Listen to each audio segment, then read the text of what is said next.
안녕하십니까. 천음소의 노동과 정치 83번째 방송입니다. 제가 바로 앞에 82번째 방송부터 이념학습이라는 제목으로 방송을 하고 있습니다. 오늘이 그 두 번째 방송이 되겠습니다. 저는 현재 대한민국의 상황을 이념전쟁의 시기다 이렇게 보고 있습니다. 이 이념전쟁의 시기에서 궁극적인 승리를 거두기 위해서는 이념에 대한 제대로 된 학습을 하는 것이 아주 중요하다라고 저는 생각합니다. 제가 이념에 대한 깊이 있는 학식을 갖춘 그런 학자는 아닙니다만, 그동안 제 나름대로 읽었던 책이나 저희 생각들을 정리해서 이 방송 보시는 분과 함께 공부하는 그런 시간을 가지는 것이다 라고 생각합니다. 이런 이념에 대한 공부가 좀 때로는 딱딱하게 얘기질는지는 모르겠습니다만, 이 이념에 대한 제대로 된 학습을 하는 것이 아주 중요하다고 생각하고 있기 때문에 가능하면은 함께 이 방송 보시고 생각도 좀 다듬으시고 가능하면 책도 좀 읽으시고 하시기를 바랍니다. 제가 바로 앞에 민주주의에 대한 말씀을 드릴 때, 민주주의가 데모크라시지 않습니까? 데모크라시를 번역을 하면서 민주주의라고 아마 일본 사람들이 번역을 한 것으로 알고 있습니다만, 그 번역이 잘못되었다라고 제가 말씀드렸죠. 우리가 어떤 주의라고 할 때는 이즘이라는 기 붙어야 되는 것입니다. 우리가 뭐 자본주의, 공산주의, 사회주의, 뭐 이런 그 보수주의, 뭐 자유주의 이렇게 할 때 다 이즘이 붙습니다. 그런데 데모크라시는 이즘이 아니거든요. 그래서 데모크라시는 뭐냐? 데모는 다수고 크라시는 지배를 뜻하는데요. 다수의 지배를 뜻하는 것이죠. 그래서 데모크라시는 번역이 될 때 민주주의가 아니고 민주정치라고 번역돼야 된다라고 생각합니다. 그래서 민주주의는 어떤 그 가치 이즘이 아니기 때문에 가치가 아닌 것입니다. 가치가 아니고 그런 가치를 실현하는 하나의 방법론이다 이렇게 보아야 됩니다. 그래서 민주주의는 그것이 최종적인 어떤 가치를 가진 그런 목표가 아니기 때문에 그것이 잘 사용되어져야 된다. 그것이 잘못 사용되어지면은 잘못된 결과를 낳을 수 있다라고 보아야 합니다. 그런 잘못된 민주주의의 예로 들 수 있는 것이 진보민주주의, 사회민주주의, 경제민주주의, 수기민주주의라는 네 가지가 있고, 그 말씀은 제가 드린 게 아니고 민경국 교수님께서 저술한 자유민주주의란 무엇인가라는 책에서 민 교수님께서 그렇게 가르치고 있습니다. 저도 그 가르침이 옳다고 생각합니다. 어쨌든 데모크라시가 잘못된 번역이라 하더라도 지금 민주주의라는 말이 워낙 오랫동안 기에 있고 그렇게 사용하고 있기 때문에 당분간 그 용어를 쓸 수밖에 없겠습니다. 민주주의라고 하면은 데모크라시, 다수의 지배이기 때문에 그것이 현실적으로 드러나는 것은 다수결로 나타나죠. 어떤 문제에 대한 어떤 결론을 낼 때 여러 사람들, 그 다수 50% 이상이 되겠죠. 과반수, 반수가 넘는 사람들이 선택하는 결론을 채택한다. 이것이 다수결의 원칙이지 않습니까? 그런데 문제는 이 다수결이 항상 옳으냐 하는 것입니다. 제가 느낄 때는 그렇습니다. 다수결이 물론 옳은 경우가 더 많겠죠. 그런데 퍼센트로 따지면 한 70% 정도는 다수결이 옳은 경우가 있을 것이고, 한 30% 정도는 잘못된 결론을 내는 경우도 분명히 있다라고 저는 생각합니다. 그래서 다수결은 항상 주의를 요한다.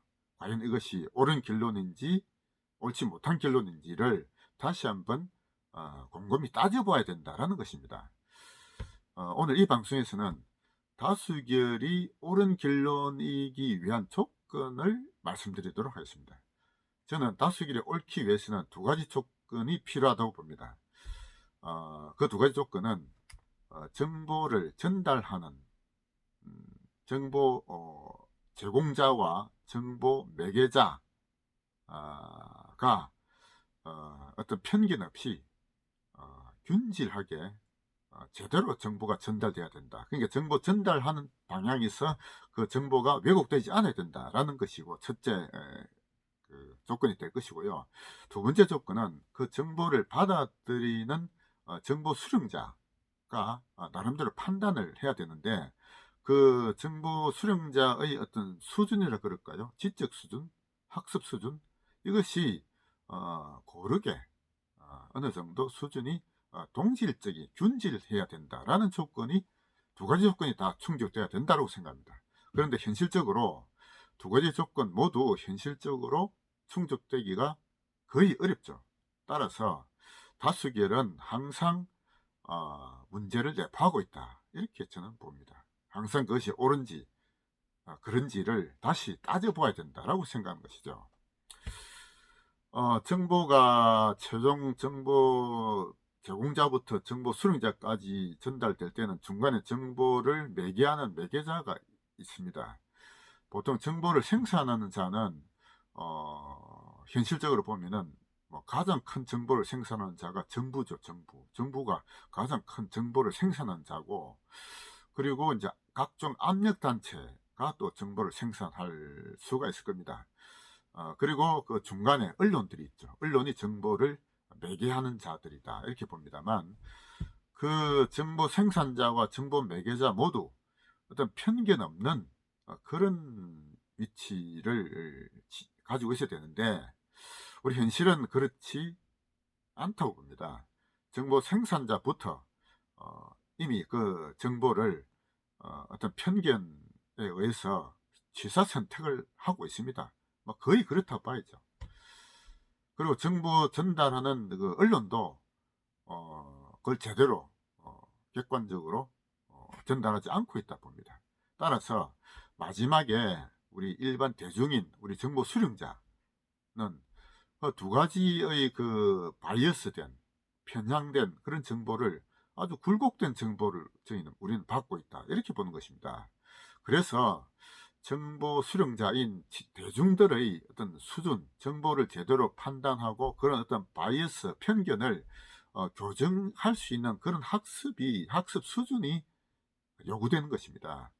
왜 그러냐? 처음부터 편향된 정보를 대부분 받고 있기 때문에 그렇습니다.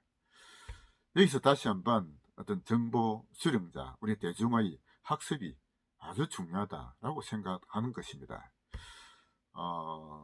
몇 달 전인데요, 제가 기억하기로 전관 목사님이 대중 집회를 하면서 우파 단일화 방안으로 그 당시 제안한 것이 있었습니다. 여론조사를 통해서 여론조사의 어떤 지지율을 가지고 국회의원 배석을 하자, 이런 그 제안을 했던 것을 제가 기억을 합니다. 거기에 대해서 그런 여론조사 방식이 저는 아주 잘못된 방식이다라고 제가 비판한 적이 있습니다. 제가 방금 말씀드린 이런 다수결의 함정 때문에 그렇습니다. 그래서 다수결이 올바른 결론에 도달하기 위해서는 정보 제공자와 정보 전달자의 편견 없는 정보 전달이 먼저 전제되어야 되는데, 그것은 현실적으로 기대하기가 거의 어렵습니다. 정보 제공자나 정보 전달자 모두 편향된 정보를 제공하고 있기 때문에 그렇습니다. 따라서 현실적으로 가장 중요한 것은 정보를 수령하는 일반 대중의 학습 수준, 정보를 제대로 판단할 수 있는 대중의 학습이 저는 가장 중요하다고 생각합니다. 따라서 또다시 강조드리는 말씀입니다. 우리 그 대중의 학습을 제대로 해야 되고, 그동안 우리가 태극기 집회를 하면서 광장에서 얼마나 태극기 흔들면서 많이 외쳤습니까? 그런데 그것만 가지고는 이제 이 좌파의 그런 독재를 막을 수가 없다고 봅니다.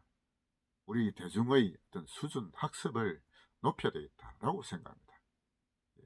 다시 한번 이념 학습에 대한 중요성을 말씀드린 시간이 되었습니다. 감사합니다.